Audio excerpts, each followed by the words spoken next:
The BMW X3 is all new for 2018 because it has to be. BMW's lineup of crossovers is expanding in a big way. The X3 is already the brand's second most popular behind the X5, and it joins the X1, X4, and X6.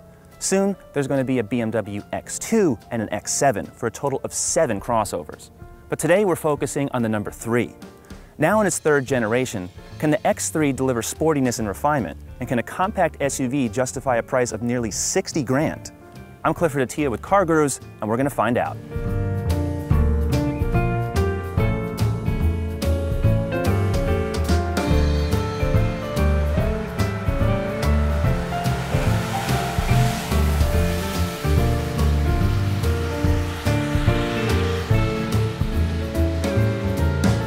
You'll recognize the X3 as a BMW, especially from the front.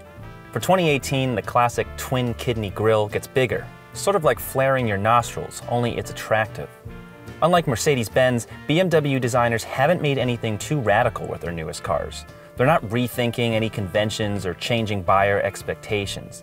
So we have 4 round headlights, an upright profile, and that signature Hofmeister kink on the back window.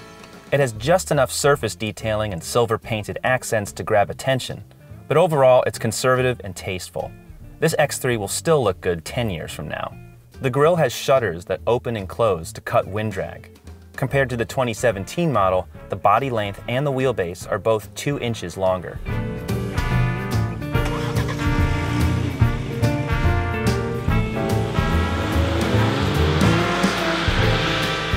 You can't get an X3 with a diesel engine or rear-wheel drive. Not anymore. All-wheel drive is standard, and the 2 gasoline engines are more powerful than before. The xDrive 30i has BMW's 2-liter turbo 4-cylinder with 248 horsepower and 258 pound-feet of torque. There's a reason BMW is called Bavarian Motor Works. This engine pulls so much harder than you expect. It's smooth, eager to rev, and delivers strong acceleration even with several adults weighing it down. It even sounds good. Seriously, you might think it's a 6-cylinder.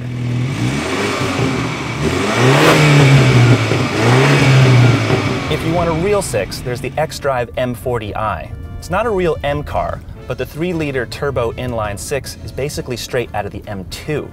It's rated at 355 horsepower and 369 pound-feet of torque. In this car of this size, that's overkill. But these days, overkill is the whole point of a car like that. Both engines mate to an 8-speed automatic that's perfect. Quick and unobtrusive, it's one of the best out there. Fuel economy for the 4-cylinder is 22 miles per gallon city, 29 highway, 25 combined. The 6-cylinder gets 20, 27, and 23 combined. I've been averaging 23. Our car has the dynamic handling package, which brings adaptive dampers, torque vectoring, which brakes the inside rear wheel around turns, bigger M Sport brakes, and variable effort steering.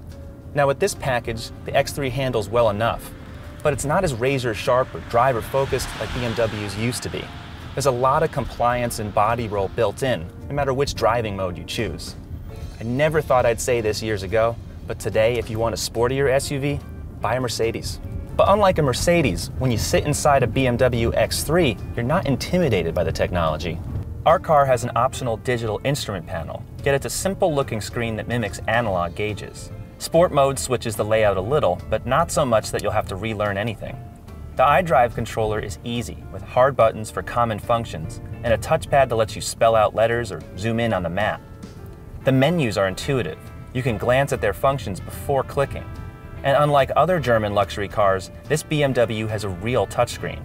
Scroll, swipe, tap, use the controls on the steering wheel, or stick with the iDrive knob. BMW has designed this to work the way you want to work, not the other way around.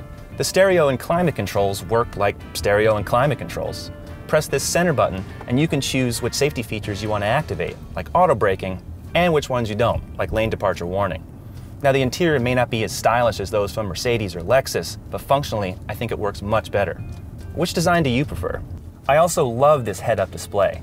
Instead of a generic navigation graphic that indicates your next turn, the X3 shows you the actual intersection.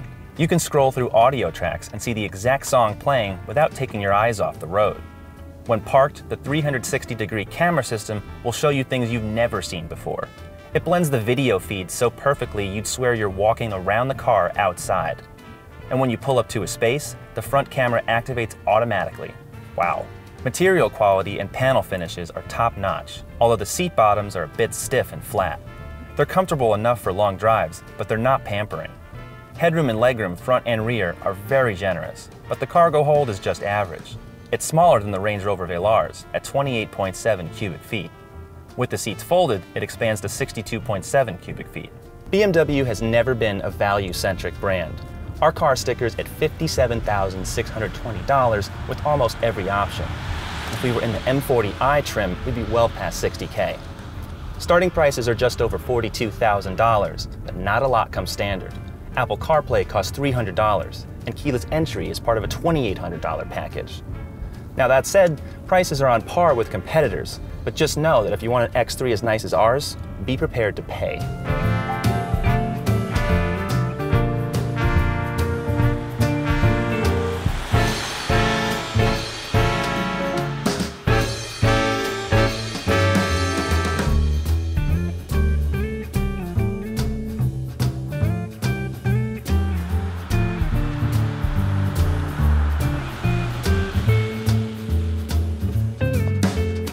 It may look the way it always has, but the 2018 BMW X3 packs smarter technology and impressive performance under the skin. Despite not being very large, the X3 doesn't come cheap, and it doesn't handle as well as old BMWs. But it is luxurious, comfortable, and has an unexpectedly powerful 4-cylinder engine. For more details on the new X3, check out my full review at CarGurus.com and be sure to subscribe to our YouTube channel. See you next time, and thanks for watching.